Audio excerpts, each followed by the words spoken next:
পুজোর আগে ভোজন রসিকদের জন্য সুখবর। গঙ্গার পাড়ে এলো পদ্মার ইলিশ। ট্রাকে করে হাওড়ার পাইকারি বাজারে পদ্মার ইলিশ। পুজোর উপহার হিসেবে 1200 মেট্রিক টন ইলিশ ভারতে রপ্তানির অনুমতি। সেই মতো বুধবার রাতে বনগাঁ সীমান্ত পেরিয়ে হাওড়া মাছ বাজারে আসে 240 মেট্রিক টন ইলিশ। শীঘ্রই কলকাতা হাওড়ার খুচরো বাজারে পদ্মার ইলিশ মিলবে।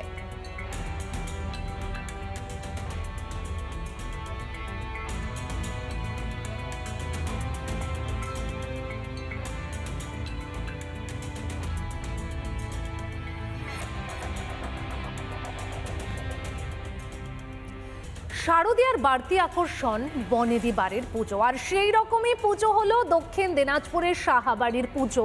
এই পুজো এবছর 185 বছরে, আর পুজোর প্রস্তুতি জোর কদমে চলছে সেখানে।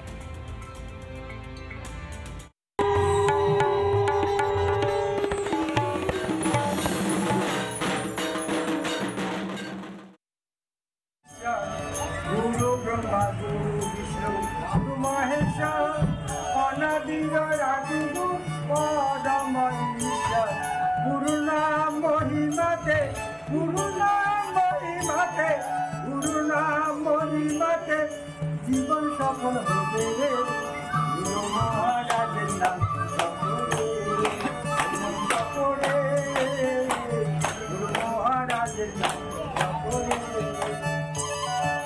পুজোর সময় ঘুঁচে দূরত্ব, মুছে যায় দ্বন্দ্ব।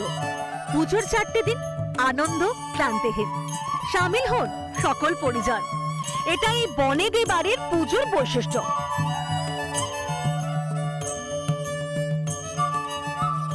দক্ষিণ দিনাজপুর জেলার ঐতিহ্যবাহী পুজোগুলির মধ্যে বালুরঘাটের সাহাবাড়ির পুজো। 185তম বর্ষে এবারে সাহাবাড়ির পুজো।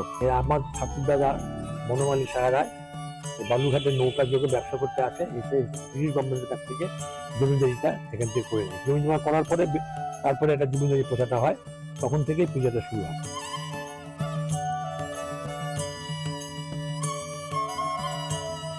বাংলাদেশ থেকে এই সাহাবাড়ির যারা উত্তরসূরি ছিলেন তারা এসেছিলেন নৌকো পথে বালুরঘাটে। আত্রেই নদী দিয়ে নৌকো পথে ব্যবসা করার জন্য এসেছিলেন বালুরঘাটে, এবং তারপর থেকে ইংরেজদের কাছ থেকে যে জমিদারি সেটা পেয়েছিলেন, এবং তারপরে বালুরঘাটের এই বিশ্বাসপাড়া এলাকাতেই মন্দির স্থাপিত হয় এবং শুরু হয় এই মায়ের পুজো। আগে আমাদের পাবনা জেলার জামিস্তার গ্রামে পুজো হতো। আমাদের বিশেষ বৈশিষ্ট্য হলো কার্তিক এবং গণেশের স্থানটা উল্টো। এছাড়া আমাদের দশমীর দিন এখানে শাপলা ফুল এবং দই ভোগ হয়। জমিদারি নেই, তবে জমিদার বাড়ি আছে।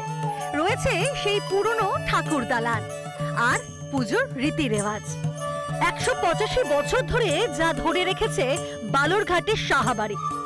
এখানে লক্ষ্মী গণেশ পাশাপাশি থাকে না। সরস্বতীর পাশে থাকে গণেশ, আর লক্ষ্মীর পাশে কার্তিক। পুজোর আর মাত্র কয়েকদিন বাকি, তাই জোর কদমে চলছে তারই প্রস্তুতি। সাবেকি প্রতিমা, এটা যেহেতু বাড়ির প্রতিমা, সাবেকি প্রতিমা একচালাতেই হয়। এই প্রতিমাটার যেটা বিশেষত্ব, যে এই চালাটা যে হবে, চালার পেছনে থাকে চন্দ্র চাল, মানে বিভিন্ন দেব দেবীর মূর্তিগুলো আঁকানো থাকে।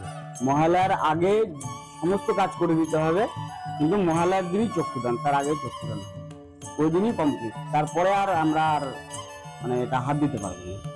মহালয়ার দিনে মায়ের চক্ষুদান সেটা করা হবে, এবং তারপরেই পুজোর কটা দিন আনন্দ উল্লাসে মেতে উঠবেন বালুরঘাটের শহরের মানুষ তথা সাহাবাড়ির অন্যান্য সদস্যরা। দক্ষিণ দিনাজপুর থেকে রিপন ভৌমিক, রিপাবলিক বাংলা।